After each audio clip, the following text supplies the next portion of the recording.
Hello friends, welcome back to physics classes. Myself Ravikant Sharma. और अपन देख रहे थे electric field intensity. Electric field intensity जो लास्ट टॉपिक जो था अपना गाउस लॉ था।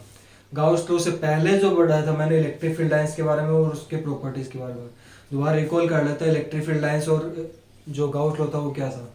इलेक्ट्रिक फील्ड लाइंस के बारे में क्या होता है कि जो पॉजिटिव चार्ज है उनका जो पथ होगा, कंटिन्यूस जो पथ होगा उसे क्या बोलेंगे, इलेक्ट्रिक फील्ड लाइंस। फिर उनकी प्रॉपर्टीज क्या बताई थी। प्रॉपर्टी, फर्स्ट प्रॉपर्टी तो क्या होगी कि इलेक्ट्रिक फील्ड लाइंस का एवरी पॉइंट है वो किसको रिप्रेजेंट करेगा, इलेक्ट्रिक फील्ड लाइंस को रिप्रेजेंट करेगा। और कभी भी टू इलेक्ट्रिक फील्ड लाइंस एक दूसरे को इंटरसेक्ट नहीं करेंगे। देन उसके बाद में क्या किया था अपन ने, थर्ड जो प्रॉपर्टी थी, थर्ड प्रॉपर्टी में क्या था इलेक्ट्रिक फील्ड लाइंस में कि एक दूसरे को इंटरसेक्ट नहीं करेंगे। कि रीजन क्या था उसमें कि यदि इंटरसेक्ट कर रहे हैं तो एक ही कॉमन पॉइंट पर इंटरसेक्ट करेंगे, जिसके कारण क्या होंगे, उस कॉमन पॉइंट पे इलेक्ट्रिक फील्ड लाइंस जो है टू होंगे एक ही पॉइंट पे, तो वो पॉसिबल नहीं होंगी। ये होगी इलेक्ट्रिक फील्ड लाइंस के जो प्रॉपर्टीज थी वो। अब यहाँ पे यदि कोई टू सेम चार्ज है, उनसे निकलने वाली जो इलेक्ट्रिक फील्ड लाइंस है वो एक दूसरे को क्या करेंगे, रिपेल करेंगे। ऐसे से नेगेटिव चार्ज यदि पास में रखे हुए तो उनके लिए भी इलेक्ट्रिक फील्ड लाइंस क्या करेंगे, दूसरे को रिपेल करेंगे। यानी कि वो उनके बीच में, टू सेम पॉजिटिव चार्ज के बीच में एक स्पेस रहेगा जहाँ पे क्या होगा, कोई भी चार्ज प्रेजेंट नहीं रहेगा। उसे क्या बोलते हैं, न्यूट्रल चार्ज बोलेंगे, न्यूट्रल स्पेस बोलेंगे, या फिर जो रीजन होगा उसे क्या बोलेंगे, न्यूट्रल रीजन से रिप्रेजेंट करेंगे। फिर उसके बाद में यदि पॉजिटिव चार्ज है और नेगेटिव चार्ज, पॉजिटिव चार्ज से जो इलेक्ट्रिक फील्ड लाइन से बाहर निकलेंगे और नेगेटिव चार्ज की तरफ जाएंगे। ये प्रॉपर्टी अपन ने देख ली थी। फिर उसके बाद में जो इलेक्ट्रिक फ्लक्स है, इलेक्ट्रिक फ्लक्स क्या कैसे डिफाइन किया था, यदि कोई भी क्लोज्ड सरफेस है या कोई भी सरफेस है उससे परपेंडिकुलर पास होने वाली जो लाइंस है, इलेक्ट्रिक फील्ड लाइंस है, उसे क्या बोलेंगे, electric flux. Number of electric field line passes through any surface is called electric flux. फिर इलेक्ट्रिक फ्लक्स को रिप्रेजेंट किससे करते हैं, फाई ई से। ये तो इसकी थ्योरेटिकल डेफिनेशन थी। मैथमेटिकल डेफिनेशन क्या बताए थे मैंने, phi is equal to flux is equal to A vector dot DS vector. ठीक है, ये कंप्लीट सरफेस के लिए होगा तो इंटीग्रेशन करते हैं, क्लोज इंटीग्रेशन। तो यहाँ पे इसको यदि ओपन करें, डॉट वेक्टर को यदि ओपन करें तो क्या लिखेंगे, phi is equal to E D S cos theta. तो ये इलेक्ट्रिक फ्लक्स का क्या हो गया था, फॉर्मूला हो गया था। उसके बाद में अपन ने गाउस लॉ देखा। गाउस लॉ कैसे होता है कि जो कोई भी यदि क्लोज्ड सरफेस है उससे रिलेटेड जो इलेक्ट्रिक फ्लक्स होगा, उस क्लोज्ड सरफेस में जितना टोटल चार्ज है उसका कितने टाइम्स होगा, 1/ε0 टाइम्स होगा। ये इसे क्या होगा, इलेक्ट्रिक फ्लक्स होगा वो। ठीक है, अब उसके बाद में उसका डेरिवेशन क्या था, फिर उससे रिलेटेड मतलब उसको डेराइव कैसे, phi is equal to Q upon में एप्सिलॉन नॉट, कैसे उसको डेराइव करके फिर उससे रिलेटेड एक एग्जांपल देखा था। एक और एग्जांपल देखते हैं उससे नेक्स्ट जो एग्जांपल है, क्वेश्चन जो है वो देखते हैं कि क्या दे रखा है, एक क्यूब है, उसके सेंटर पे charge of 2 microcoulomb is situated at center of a cube of side 0.2 meter, then calculate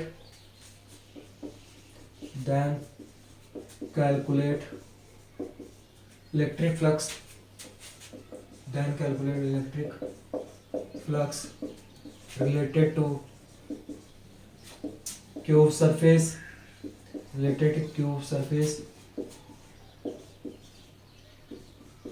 and flux related to each face of cube। Physics में जब भी न्यूमेरिकल सोल्व करते हो तो सबसे पहले जो क्वेश्चन में दे रखा होता है वो राइट कर लो। क्या दे रखा है, एक चार्ज कितना दे रखा है, 2 माइक्रोकूलम का दे रखा है, जो कि सिचुएटेड है। कोई भी क्यूब है उसके सेंटर पे क्या दे रखा है, सिचुएटेड। अब जो क्यूब लिया उसकी साइड कितनी ले रखी है, 0.2 मीटर ले रखी है। तब अब उनको क्या कैलकुलेट करना है, इलेक्ट्रिक फ्लक्स कैलकुलेट करना है। क्या कैलकुलेट करना है, इलेक्ट्रिक फ्लक्स उस क्यूब की सरफेस से रिलेटेड। और सेकेंड जो है फ्लक्स कैलकुलेट करना है इस फेस ऑफ क्यूब। 2 क्वेश्चंस पूछे इसमें, तो पहले जो क्वेश्चन में दे रखा है वो राइट करना है। क्या दे रखा है, एक तो चार्ज दे रखा है Q is equal to 2 microcoulomb, यानी 2 × 10⁻⁶ कूलम लिख सकते हैं इसको। सेकंड क्या बोला है, साइड जो है क्यूब की, साइड जो क्यूब की ए से यदि रिप्रेजेंट करते हैं साइड ऑफ क्यूब, कितनी दे रखी है, 0.2 मीटर है। 0.2 मीटर दे रखी है। तब अपन को फाइंड आउट क्या करना है, इलेक्ट्रिक फ्लक्स फाइंड आउट करना है। फर्स्ट तो कंप्लीट क्यूब से फाइंड आउट करना है। फर्स्ट वाला जो क्वेश्चन है वो कंप्लीट क्यूब से फाइंड आउट करना है। क्यूब से रिलेटेड फ्लक्स यदि फाइंड आउट कर रहे हैं, यहाँ पे चार्ज की वैल्यू दे रखी है। चार्ज की वैल्यू कितनी दे रखी है, 2 माइक्रोकूलम दे रखी है। अब अपने पास ये वाला काम में नहीं आएगा। क्यों काम में नहीं आएगा, क्योंकि जो इलेक्ट्रिक फ्लक्स निकालते हैं, एक तो निकालते हैं फ्लक्स की, इलेक्ट्रिक फ्लक्स की डेफिनेशन से। इलेक्ट्रिक फ्लक्स की डेफिनेशन क्या होता है, phi is equal to E vector dot ds vector. अब यहाँ पे ये वाला फॉर्मूला तो लग नहीं सकता। क्यों नहीं लग सकता, क्योंकि इसमें इस क्वेश्चन में ना तो इलेक्ट्रिक फील्ड इंटेंसिटी दे रखा है, ना एरिया दे रखा है, तो ये वाला फॉर्मूला तो लगाएंगे नहीं इलेक्ट्रिक फ्लक्स की डेफिनेशन वाला। तो क्या लगेगा यहाँ पे, गाउस लॉ लगाएंगे। गाउस लॉ क्या होता है, Q अपॉन में एप्सिलॉन नॉट। ये तो होता है गाउस लॉ। गाउस लॉ क्या था कि यदि कोई भी क्लोज्ड सरफेस है, उससे रिलेटेड जो इलेक्ट्रिक फ्लक्स होगा वो उस क्लोज्ड सरफेस पे प्रेजेंट टोटल चार्ज का कितने टाइम्स हो जाएगा, 1 अपॉन एप्सिलॉन नॉट टाइम्स होगा। यहाँ पे जब Q की वैल्यू रखोगे तो कितनी रखोगे, 2 into 10 to power minus 6। और एप्सिलॉन नॉट की वैल्यू कितनी होती है, 8.85 into 10 to power minus 12 coulomb square पर न्यूटन इनटू मीटर स्क्वायर। ये इसकी वैल्यू। अब इसको सोल्व कर लो, कितना होगा, 2 into यहाँ पे जब 10 की पावर माइनस 14 होगा, यहाँ पे 2 डिजिट का डेसिमल है, इसको क्या लिखेंगे 10 की पावर माइनस 2। यहाँ पे 10 की पावर माइनस 12 है, तो इसको क्या है सोल्व जब करेंगे तब कितना हो जाएगा, जैसे इसमें 8.85 है, इसको ऐसे लिख सकते हैं ना, 185 into 10 to power minus 2 10 to power minus 12। तो ये बेस से पावर्स क्या हो जाएंगे, ऐड होंगी। -2 + 12 कितना हो जाएगा, 14 -14 ऊपर जाके +14, यानी ऐसा होगा ना 2 into 10 to power 14 और डिनोमिनेटर में बचेगा 885। अब यहाँ पे 10 की पावर 14 तो इससे गया, ऊपर क्या दे रखा था ऑलरेडी पहले से, 10 की पावर -6 दे रखा था। अब अगेन बेस सेम हो गया, बेस सेम है तो पावर्स क्या होंगी, ऐड होंगी। तो 2 × 2 में कितना हो जाएगा, बेस सेम है, 14 में 6 माइनस करोगे तब कितना आ जाएगा, 8 आ जाएगा। नीचे डिनोमिनेटर में कितना होगा, 885। अब इसको रेड्यूस करना चाहो तो रेड्यूस कर लो, वरना डायरेक्ट आंसर डिवाइड देके भी निकाल लो। क्या होगा, डिवाइड कैसे देंगे इसमें,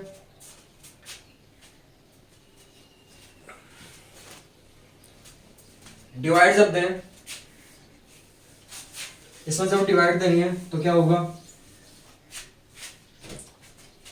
यहाँ पे जब डिवाइड देना 2 0 0, या फिर रेड्यूस करना चाहो तो रेड्यूस कर लो।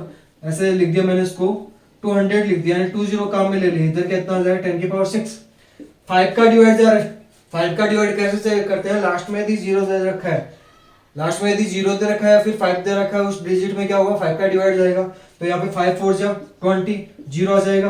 यहाँ पे कितना 5 1 जा 5, रिमाइंडर कितना बचेगा, 3 बचेगा। 5 7 जा कितना हो जाएगा, 35। अगेन 5 7 जा 35। अब डिवाइड तो देना पड़ेगा ना, 400 तो यहाँ पे क्या हो जाएगा, डिवाइड दे तो क्या हो जाएगा इसमें, 400 177। ठीक है, तो यहाँ पे जब डिवाइड दे रहा है तो कितने टाइम जाएगा इसमें, 2 7 जा 14, 2 7 जा 14, 3 3 7 जा 21, 21 में 2 ऐड करोगे 23, 2 3 2 5 531 होगा। और इधर कितना हो जाएगा, 341 2। यहाँ पे 10 में 4 6, 9 में 4 5, यहाँ पे 3 में 3 0 हो जाएगा। तो नेक्स्ट यदि देखें तो यहाँ पे 0 ओवर लें, तो 0 यदि ओवर लेंगे तो कितना हो जाएगा, कितने टाइम जाएगा इसमें, 5 7 जा 28, 4 7 जा 28, 4 7 जा 28, 4 7 जा 28, 28 में 2 ऐड करोगे तो कितना आ जाएगा, 33 4 3 7 708 आएगा। तो ये वाला नहीं जाके 3 टाइम जाएगा, कितना हो जाएगा, 531। 10 में 1 9, यहाँ पे 5 5 में कितना हो जाएगा, 3 2 आ जाएगा इसमें। नेक्स्ट वाले में जी, नेक्स्ट वाले में 0 आएगा तो रहने देते हैं इसको। आगे देखो उसमें 2 9, एक और 0 यदि काम में ले लें तो कितना, 219, कितने टाइम जाएगा, 177 1 टाइम। तो 2 डिजिट तक ही लेके चलते हैं। अगर क्या करते हैं, डेसिमल ले लें। डेसिमल कैसे ले लें कि ये जो 0 लिया है, ये 0 लिया तो यहाँ पे पॉइंट लगा देते हैं, यानी ये 2 0, यानी इसमें से 1 0 काम में ले लिया, यानी आंसर जो आएगा वो अप्रोक्सीमेट कितना आ जाएगा, 2.31 into 10 to power कितना आ जाएगा, 5। 2.31 into 10 to power कितना आ जाएगा, 5। कितना न्यूटन पर, सॉरी फ्लक्स है, फ्लक्स को किस मेजर करेंगे, फ्लक्स जो होगा वो कितना हो जाएगा, फ्लक्स को क्यू अपॉन में एप्सिलॉन नॉट, या फिर फ्लक्स को मेजर करेंगे किस में मेजर करते हैं, वेबर में। एक और यूनिट होती है फ्लक्स की, वोल्ट इनटू मीटर, और क्या लिख सकते हैं उसको, वोल्ट इनटू मीटर। तो ये इसका वैल्यू है। ठीक है, नेक्स्ट देखते हैं। नेक्स्ट जो न्यूमेरिकल है इसी का सेकंड वो भी तो करना अपन को, कि इसमें क्या बोला है,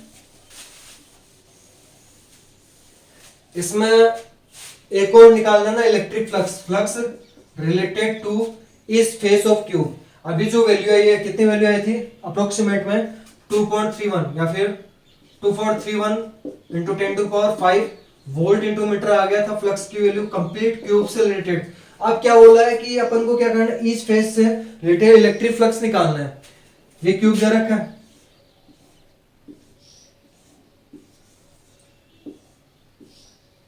ये क्यूब है, उसके सेंटर पे रखा हुआ चार्ज, इसके सेंटर पे रखा हुआ चार्ज। तो अपन को क्या करना है, इस फेस से यानी इस वाले फेस से इस वाले, यानी जो क्यूब होता है उसमें टोटल फेस कितनी होती है, 6 फेस होती है। इस फेस से रिलेटेड यानी एक फेस से रिलेटेड अपन को क्या निकालना है, इलेक्ट्रिक फ्लक्स निकालना है। तो इलेक्ट्रिक फ्लक्स यदि निकालना है तो फॉर्मूला तो वही काम में लेंगे, लेकिन चार्ज चेंज हो जाए क्यू डेस अपॉन में एप्सिलॉन नॉट। अब क्यू डेस कितना होगा, क्यू तो जो चार्ज था वो उसके सेंटर में, जो क्यूब दे रखा है उसके सेंटर पे चार्ज परसेंट था। अब अपन को निकालना फेस से रिलेटेड। अब फेस कैसे होगा, ये जो चार्ज क्यू है कंप्लीट क्यूब पे डिस्ट्रीब्यूट होगा, कंप्लीट क्यूब में यदि डिस्ट्रीब्यूट करें तो इसमें एक सरफेस में कितना हो जाएगा, सरफेस कितनी है 6 सरफेस, तो टोटल चार्ज हो कितना है क्यू है। तो वन सरफेस पे यानी वन फेस पे 6 फेस पे जो टोटल चार्ज हो कितना है क्यू है। तो वन फेस पे कितना हो, यूनिटरी मेथड लगा दो इसमें, तो कितना हो क्यू बाई 6 हो जाएगा। यानी क्यू डेस की जगह, यानी ये क्यू वैल्यू किसका है, क्यू डेस, जो कि एक फेस से रिलेटेड चार्ज है। तो यहाँ पे क्या रख दोगे, क्यू अपॉन में 6 एप्सिलॉन नॉट। और ये क्यू अपॉन एप्सिलॉन नॉट तो अपन ने निकाल लिया पहले, तो कितना आया था 2.31 इंटू 10⁵। इसमें किसका डिवाइड देना, 6 का, तो डिवाइड दे दो कितना हो जाएगा 6 6 4 जा 24, 6 3 जा 18, रिमाइंडर कितना बचेगा 5 बचेगा, 5 1 6 8 जा 48, तो 438 इंटू 10⁵ कितना है 5 वोल्ट इंटू में कितना आ जाएगा, आ जाएगा। ये आपका इलेक्ट्रिक फ्लक्स आ गया, ठीक है। ओके, नेक्स्ट देखो, नेक्स्ट न्यूमेरिकल,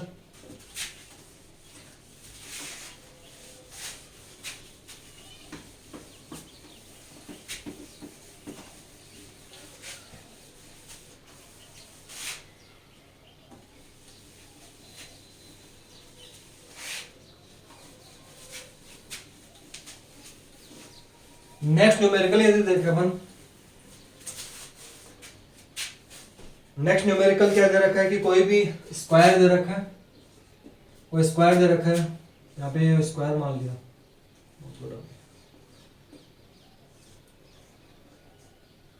कोई स्क्वायर दे रखा है, ये स्क्वायर क्या है, इसका नेम दे रखा है A B C and D. अब इसके सेंटर ओ से a/2 डिस्टेंस पे, कितने डिस्टेंस पे, a/2 डिस्टेंस पे एक चार्ज क्यू प्रेजेंट है, एक चार्ज क्यू प्रेजेंट है। तो ये बोला ये जो स्क्वायर है उससे रिलेटेड इलेक्ट्रिक फ्लक्स, यानी जो फ्लक्स निकालना है वो किससे रिलेटेड निकालना है, ABCD जो सरफेस है उससे रिलेटेड फ्लक्स निकालना है। तो कैसे निकलेगा, यहाँ पे देखो ये चार्ज जो है इससे a/2 डिस्टेंस ऊपर प्रेजेंट है, तो क्या करते हैं हम इसमें गाउसियन सरफेस, जब भी ऐसे कंडीशन होते हैं गाउसियन सरफेस बना लेते हैं। गाउसियन सरफेस कैसे, कि ये जो क्यू स्क्वायर है, अब स्क्वायर से गाउसियन सरफेस कौन सी बनेगी, स्क्वायर से गाउसियन सरफेस कौन सी बन जाएगी, वो बन जाएगी क्यूब, कौन सी बनेगी, क्यूब बन जाएगी यहाँ पे, ठीक है, यानी ये क्यूब बन जाएगा ऐसे, ठीक है, थोड़ा टेढ़ा बना लेकिन ये क्या बनेगा, क्यूब बनेगा ऐसे। ओके, तो ये क्यूब बना, थोड़ा सा इसमें नीचे ले लेते हैं, यहाँ पे क्यूब चार्ज इस ट्यूब के अंदर, इस ट्यूब के जब अंदर है चार्ज तो ये क्यूब बन गया। क्यूब से रिलेटेड यदि अपन को क्या करना है, तो ये चार्ज क्यू है, अपन को एक सरफेस है, एक फेस से निकालना, अभी निकाला था, कितना निकाला था, एक सरफेस से रिलेटेड ABCD से रिलेटेड कितना हो जाए क्यू अपॉन में 6 एप्सिलॉन नॉट। यहाँ पे अगर कोई वैल्यू दे नहीं रखी तो इस ABCD से रिलेटेड जो इलेक्ट्रिक फ्लक्स होगा वो कितना हो जाएगा क्यू अपॉन में एप्सिलॉन नॉट। इसे अपन गाउसियन सरफेस लेके फिर सोल्व करेंगे, डायरेक्ट सोल्व नहीं करेंगे, यानी ABCD से वो कितना हो जाएगा क्यू अपॉन में 6 एप्सिलॉन नॉट। क्यों हुआ है, क्योंकि अपन ने जो गाउसियन सरफेस मानी उसके जो क्यू है वो क्या है, सेंटर में हो गया। अब सेंटर से वो पहले वाला क्वेश्चन हो गया, यानी जो क्यूब में टोटल चार्ज है कितना है, क्यू है, और एक फेस से रिलेटेड चार्ज कितना हो जाएगा Q/6। तो क्यू जो चार्ज हो कितना हो जाएगा फेस से रिलेटेड ABCD से रिलेटेड Q/6 अपॉन में क्या आ जाएगा एप्सिलॉन, ठीक है। नेक्स्ट देखो ऐसा ही नेक्स्ट क्वेश्चन है,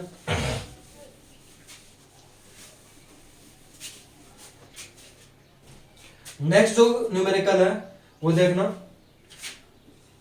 वो सेम ही है, क्यूब है।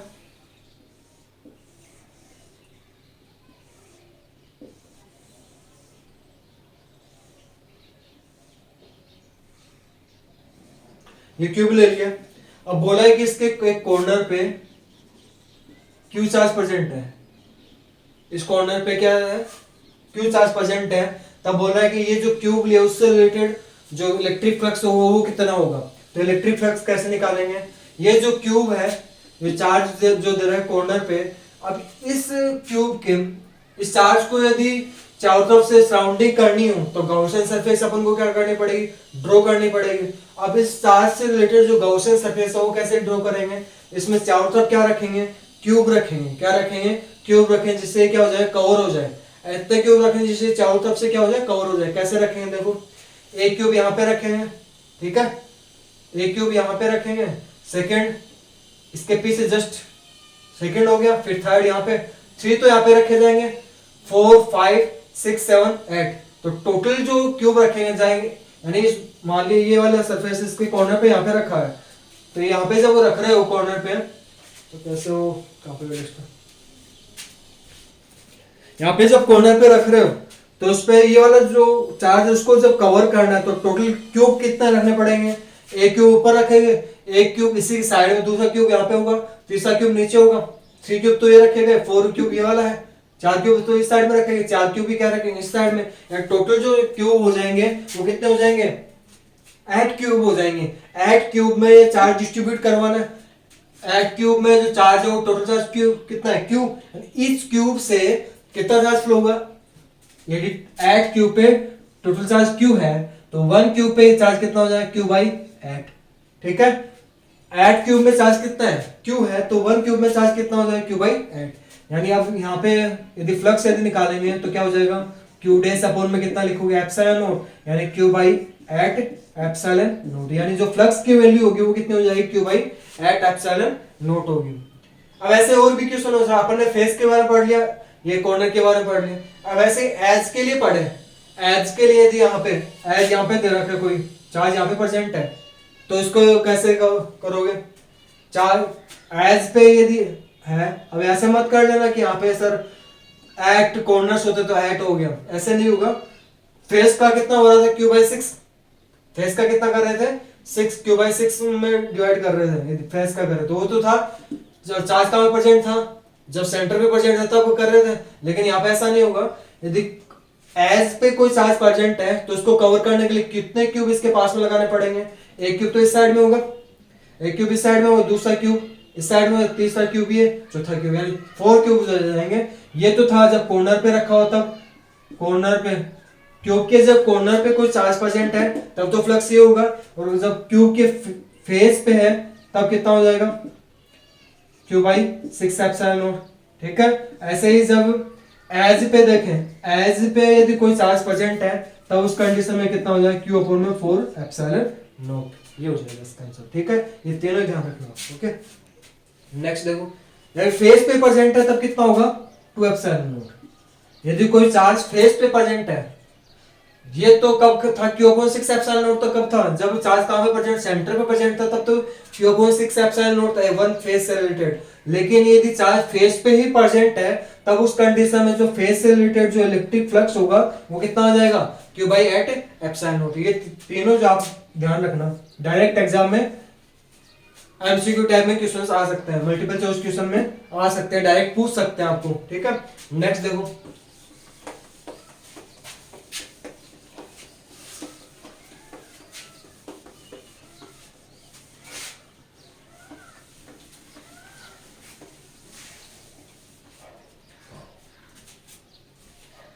अब देखो गाउस लॉ की एप्लीकेशंस हैं, एप्लीकेशंस ऑफ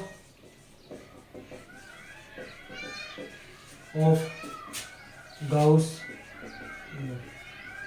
जो गाउस लॉ की एप्लीकेशंस, इसका मतलब क्या है, गाउस लॉ की हेल्प से अपन को क्या निकालनी है, इलेक्ट्रिक फील्ड इंटेंसिटी निकालना है डिफरेंट सरफेसेस के लिए। तो इसकी 6-7 एप्लीकेशंस है, उसके बारे में अपन यहाँ पे पढ़े। फर्स्ट जो एप्लीकेशन है वो कौन सी एप्लीकेशन है, इसमें फर्स्ट जो एप्लीकेशन अपन इलेक्ट्रिक फील्ड इंटेंसिटी निकालेंगे, electric field intensity due to a point charge, due to a point charge. अपन को इलेक्ट्रिक फील्ड इंटेंसिटी निकालनी है, किसके कारण? एक पॉइंट चार्ज दे रखा है, उसके कारण इलेक्ट्रिक फील्ड इंटेंसिटी निकालनी है। तो देखो कैसे निकालेंगे।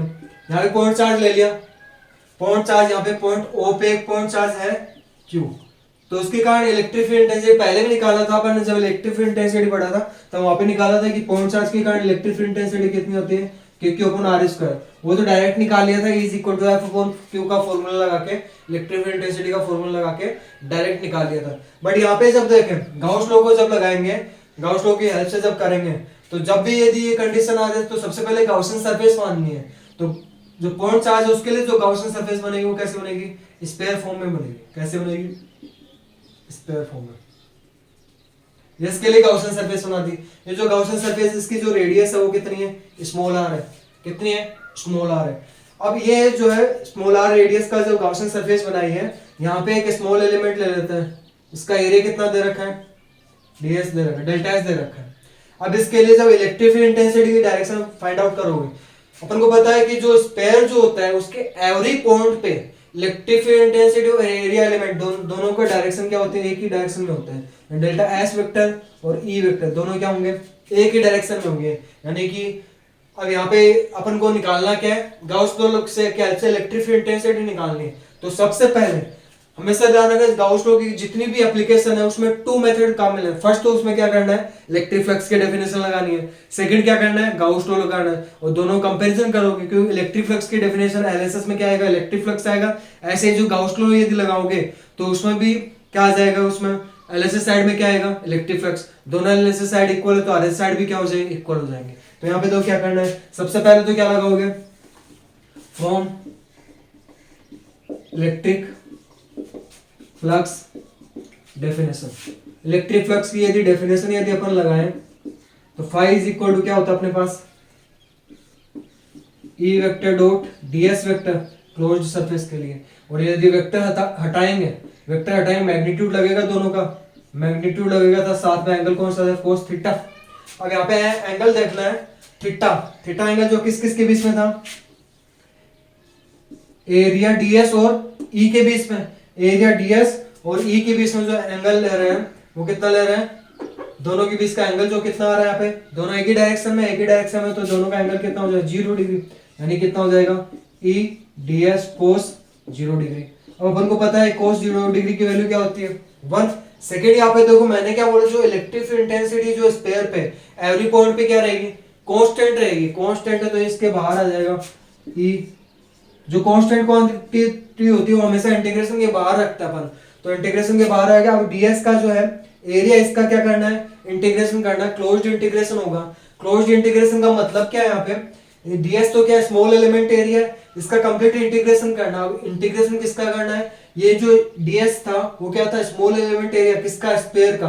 यानी स्मॉल एलिमेंट एरिया किसका पार्ट था? स्पेयर का। इंटीग्रेशन करेंगे तो क्या आ जाएगा? कंप्लीट स्पेयर आ जाएगा। यानी स्पेयर का एरिया लगाना है यहाँ पे। स्पेयर का एरिया कितना होता है? 4 पाई आर स्क्वायर। कितना होता है? 4 पाई आर स्क्वायर। यानी ये इक्वेशन फर्स्ट आ गई, इक्वेशन नंबर फर्स्ट। ये तो इलेक्ट्रिक फ्लक्स आ गया। अब ऐसे ही गाउस लॉ लगाना है। यदि इस पे चार्ज कितना मान ले? क्यू मान ले। चार्ज कितना माना अपन ने? क्यू यदि चार्ज माना है तब इलेक्ट्रिक फ्लक्स जो गाउस लॉ से क्या होगा?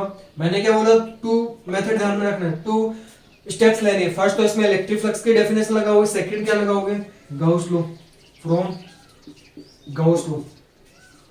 अब जब गाउस लॉ लगाओगे तब कितना हो जाएगा? Phi is equal to Q upon में एप्सिलॉन नॉट। इक्वेशन नंबर क्या हो जाएगा? सेकंड। अब फर्स्ट इक्वेशन तो ये है, सेकंड इक्वेशन ये है, तो क्या लिख दोगे इसमें? From equation first and second. First and second equation से यदि देखें तो क्या हो जाएगा? E into 4 pi R square is equal to क्या हो जाएगा? Q अपॉन में एप्सिलॉन नॉट। यानी जो इलेक्ट्रिक फील्ड इंटेंसिटी होगी कितना आ जाएगा? Q अपॉन में 4 pi R square epsilon not आ जाएगा। ठीक है, ये इलेक्ट्रिक फील्ड इंटेंसिटी वही आई कि नहीं आई? नहीं आई अभी तक? क्यों नहीं आई? अभी आई। देखो इसमें क्या होगा? लास्ट में दो क्या है अपने पास? वैल्यू जो वो कितनी आई है? E is equal to Q upon में 4 pi R square epsilon naught आई है ना। इसको क्या लिख सकते हैं? E इज इक्वल टू मैं ऐसे लिख सकता हूँ 1 upon 4 pi epsilon not Q upon में आर स्क्वायर। अब कोई प्रॉब्लम है इसमें?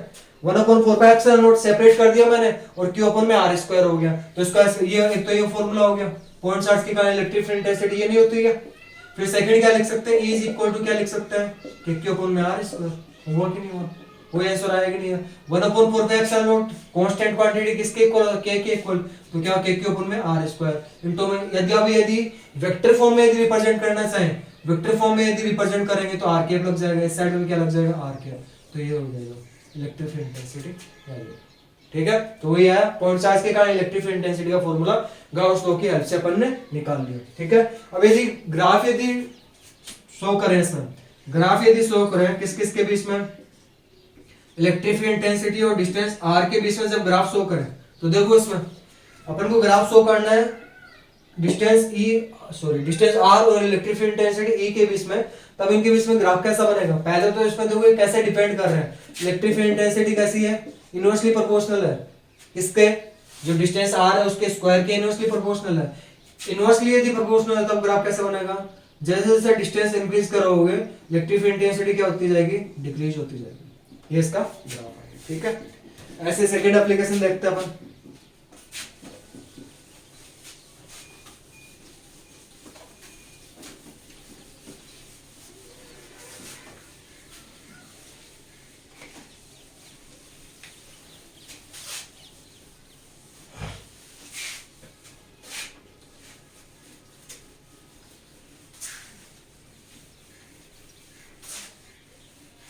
सेकेंड एप्लीकेशन यदि देखें अपन इसमें, सेकेंड एप्लीकेशन जो है गाउस लॉ की सेकेंड एप्लीकेशन, फर्स्ट एप्लीकेशन अपन ने देख लिए कि पॉइंट चार्ज यदि कोई भी दे रखा है तो उसके कारण इलेक्ट्रिक फील्ड इंटेंसिटी कितनी आएगी।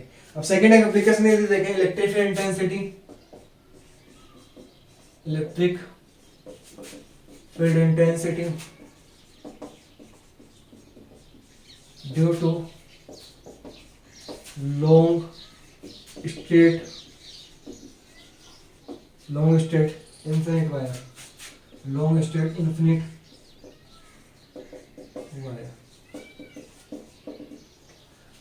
अपन को electric field intensity find out करनी है, लॉन्ग स्टेट इनफिनिट वायर के कारण फाइंड आउट करनी है।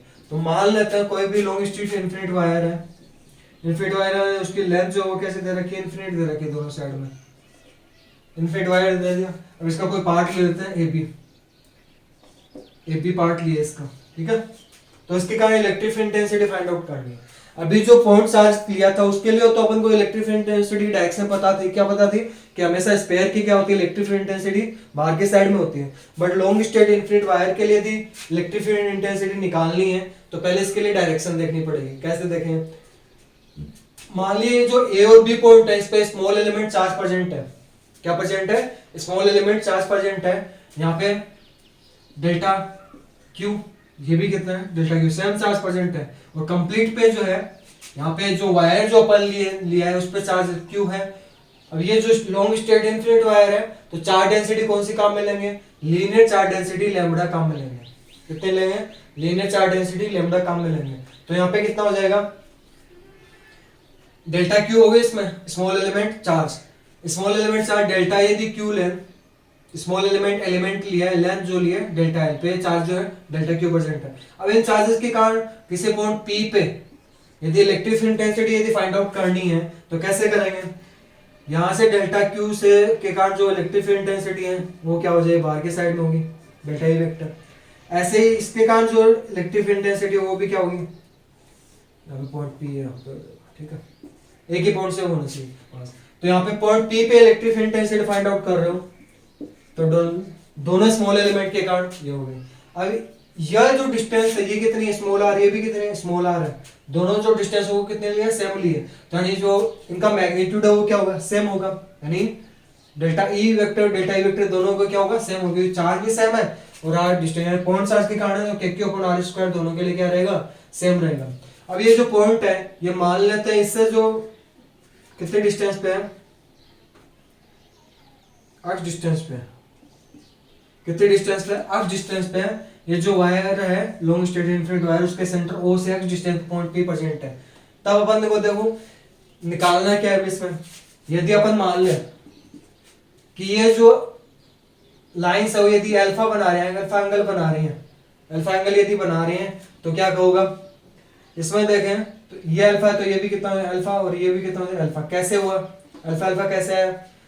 क्या करता है इसमें, ये वाला एक परपेंडिकुलर लाइन ड्रॉ कर, अब ये परपेंडिकुलर लाइन ड्रॉ की है तो ये अल्फा है, तो ये वाला कितना हो जाएगा 90 माइनस अल्फा। अब ये 90 माइनस अल्फा है तो अगेन ये वाला क्या बनेगा 90 तो बनेगा। अब ये 90 कंप्लीट बन रहा है तो ये 90 माइनस अल्फा है, तो ये कितना हो जाएगा, सॉरी ऐसे अल्फा ही होगा वो 90 माइनस अल्फा फिर अल्फा। ठीक है, ये अल्फा ले रहे हो तो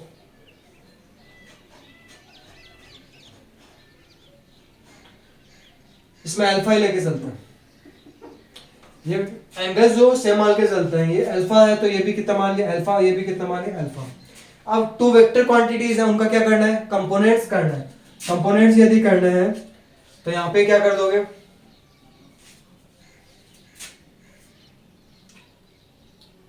यहां पे क्या करोगे इनके कंपोनेंट्स करोगे।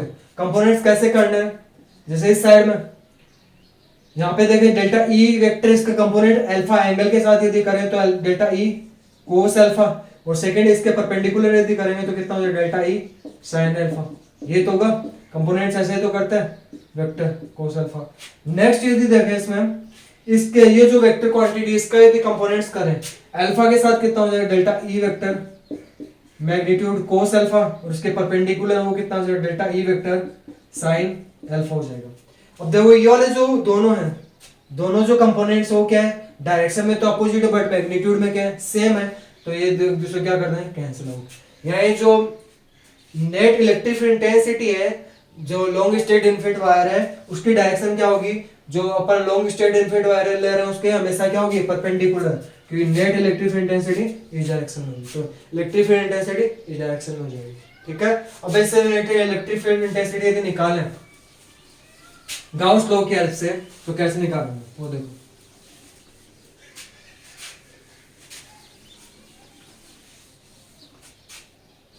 कैसे निकलेगा, यहाँ पे वही लॉन्ग स्ट्रेट इनफिनिट वायर लिए, लॉन्ग स्ट्रेट इनफिनिट वायर, ये पार्ट ए बी हो गया इसका। सबसे पहले उसमें क्या किया था पॉइंट चार्ज के लिए जब इलेक्ट्रिक इंटेंसिटी निकाली थी गाउस लॉ की हेल्प से, तब सबसे पहले क्या था क्या किया था गाउसियन सरफेस बनाई थी ना। गाउसियन सरफेस आप इसके लिए बनाएंगे, वहां पे गाउसियन सरफेस कैसी थी स्फेरिकल फॉर्म में थी, यहाँ पे गाउसियन सरफेस कैसी होगी सिलिंड्रिकल फॉर्म में। कैसी होगी सिलिंड्रिकल फॉर्म में गाउसियन सरफेस होगी, इसके लिए गाउसियन सरफेस सिलिंड्रिकल फॉर्म में बना देंगे।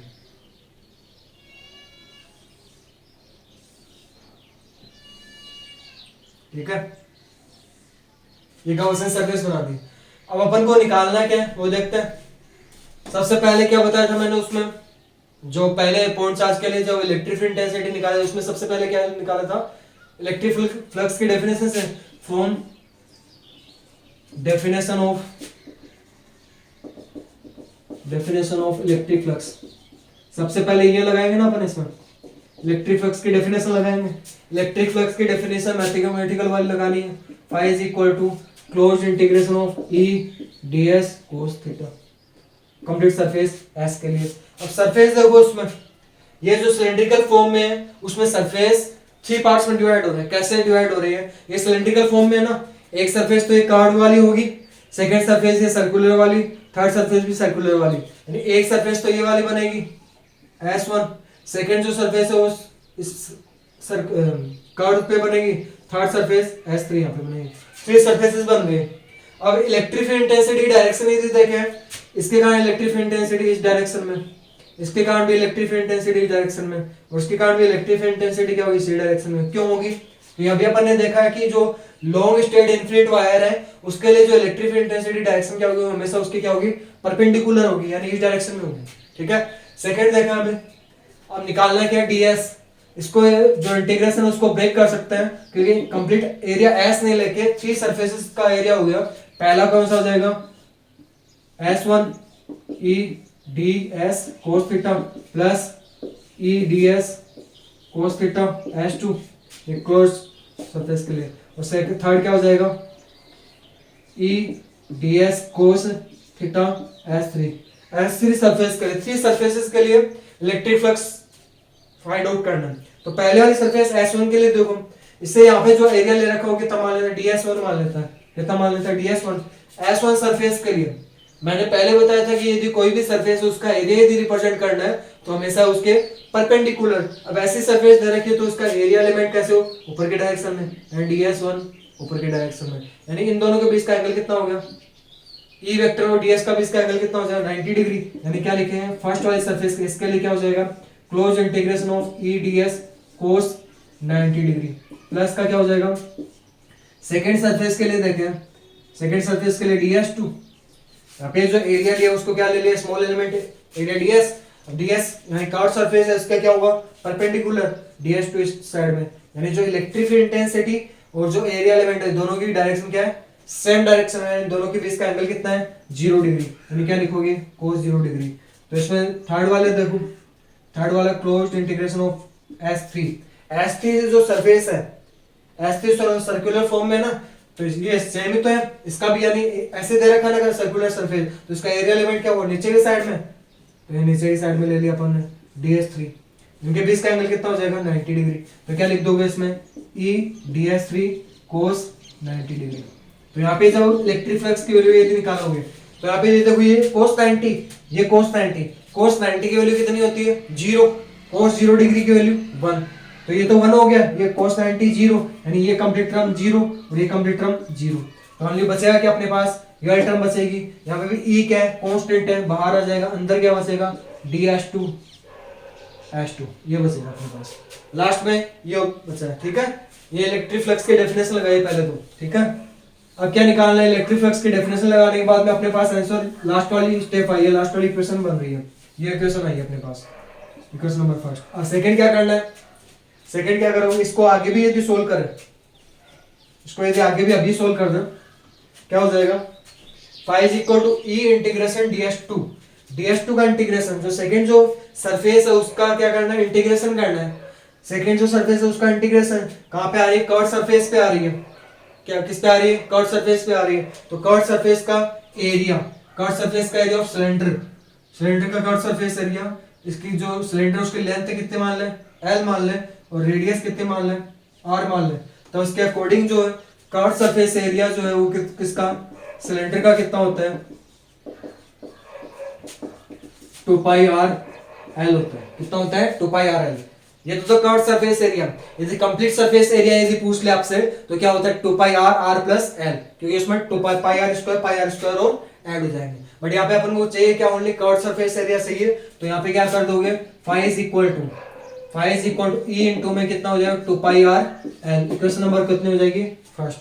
ठीक है, ये इक्वेशन नंबर फर्स्ट आ गई। ये तो अपन ने जो फ्लक्स की वैल्यू निकाली हो किसके हेल्प से निकाली है इलेक्ट्रिक फ्लक्स की डेफिनेशन से निकाली। अब क्या निकालना है नाउ फ्रॉम गाउस लॉ, क्या लगा देंगे गाउस लॉ लगा देंगे इसमें, गाउस लॉ यदि निकाले, गाउस लॉ यदि लगाए तो कितना हो जाएगा phi is equal to कितना हो जाएगा q अपॉन में क्या हो जाएगा एप्सिलॉन नॉट।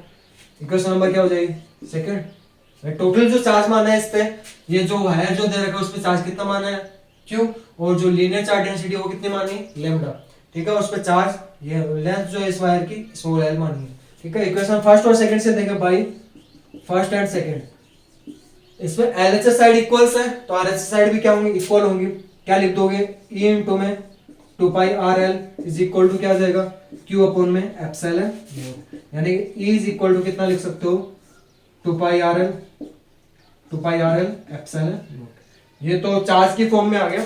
ठीक है, अब यदि इसको लैम्डा की फॉर्म में यानी लीनियर चार्ज डेंसिटी फॉर्म में यदि कन्वर्ट करना चाहें तो कैसे कर सकते हैं, तो लीनियर चार्ज डेंसिटी अपन को पता है क्या होता है चार्ज अपॉन में लेंथ, तो चार्ज अपॉन में लेंथ यानी q इज इक्वल टू कितना आ जाएगा यहाँ पे lambda l। Linear charge density और चार्ज अपॉन में लेंथ होती है तो चार्ज इज इक्वल टू क्या लैम्डा इनटू में l, तो यहाँ पे रख दे e इज इक्वल टू कितना आ जाएगा लैम्डा l अपॉन में कितना आ जाएगा 2 pi r l epsilon not, l से l कैंसिल आउट, यानी जो अपने पास वैल्यू जो आएगी वो कितनी आ जाएगी इलेक्ट्रिक इंटेंसिटी की जो वैल्यू वो कितनी आ जाएगी लैम्डा अपॉन में कितना हो जाएगा 2 pi r एप्सिलॉन नॉट। ठीक है, एक तो वैल्यू ये होगी। सेकंड क्या कर सकते हैं इसमें न्यूमरेटर एंड डिनोमिनेटर में 2 से मल्टीप्लाई कर दो, क्यों कर रहे हैं अभी पता चल जाएगा 2 लैम्डा और यहाँ पे 4 pi एप्सिलॉन नॉट r लिख दिया मैंने, 2 से न्यूमरेटर एंड डिनोमिनेटर में मल्टीप्लाई किया, 2 से लेमडा को मल्टीप्लाई करो 2 लेमडा आ जाएगा, 2 को 2 पाई एप्सिलॉन नॉट से मल्टीप्लाई करोगे तो 4 पाई एप्सिलॉन नॉट आ जाएगा, यानी जो होगी वैल्यू वो कितनी आ जाएगी, एक तो ये फॉर्मूला ये हो जाएगा, सेकंड जो फॉर्मूला वो क्या आ जाएगा 2k लेमडा अपॉन में r। क्यों किया है, क्योंकि 1 अपॉन एप्सिलॉन नॉट क्या बन रहा है, k बन रहा है, और तो as it is 2 lambda upon में r तो एज इट इज है, तो ये सेकंड फॉर्मूला ये हो गया। वेक्टर फॉर्म में यदि रिप्रेजेंट करो तो वेक्टर यहाँ पे लगा दो, इसमें वेक्टर यहाँ पे हो जाएगा r कैप यूनिट वेक्टर, ठीक है। ये लीनियर चार्ज डेंसिटी के कारण लॉन्ग स्ट्रैंड जो इन्फिनिट वायर है उसके कारण जो है वो इलेक्ट्रिक फील्ड इंटेंसिटी का फॉर्मूला क्या होता है 2k लैम्डा अपॉन में r इनटू में r के, ठीक है, ये हो गया। और यहाँ पे यदि ग्राफ यदि ड्रॉ करोगे तो वो inversely proportional, inversely proportional graph जो होगा वो अभी जो बताया था क्या हो जाएगा, e के बीच में और r के बीच में, यहाँ पे e वेक्टर इस साइड में, r वेक्टर इस साइड में, दोनों के बीच में जो ग्राफ बनेगा वो ऐसा होगा, ठीक है। और जैसे जैसे डिस्टेंस इंक्रीज करोगे इलेक्ट्रिक फील्ड इंटेंसिटी की वैल्यू क्या होगी, डिक्रीज होगी, ठीक है। अब इससे रिलेटेड एक न्यूमेरिकल है वो भी देख लेते हैं।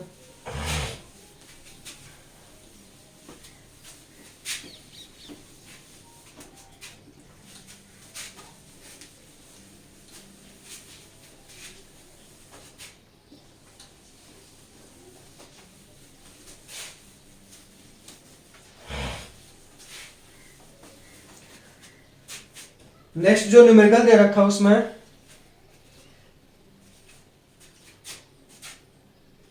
क्वेश्चन है linear charge density of a wire is 2 microcoulomb per metre, 2 microcoulomb per metre, then calculate electric field intensity, electric field intensity at 20 centimeter from wire।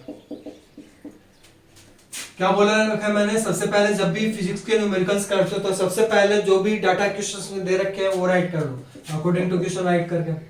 इसमें जो दे रखा है वो राइट करो पहले। Linear charge density of a wire, linear charge density की value दे रखी है 2 microcoulomb per metre, 2 microcoulomb per metre, तो यहाँ पे क्या लिखो 2 इंटू में 10 to power -6 coulomb per metre हो जाएगा, ठीक है, ये हो जाएगा। सेकंड क्या बोला है, इसमें जो अपन को electric field intensity find out करनी हो, कहां पे फाइंड आउट करनी है 20 सेंटीमीटर पे, यानी आर की जो वैल्यू होगी कितनी दे रखी है 20 सेंटीमीटर।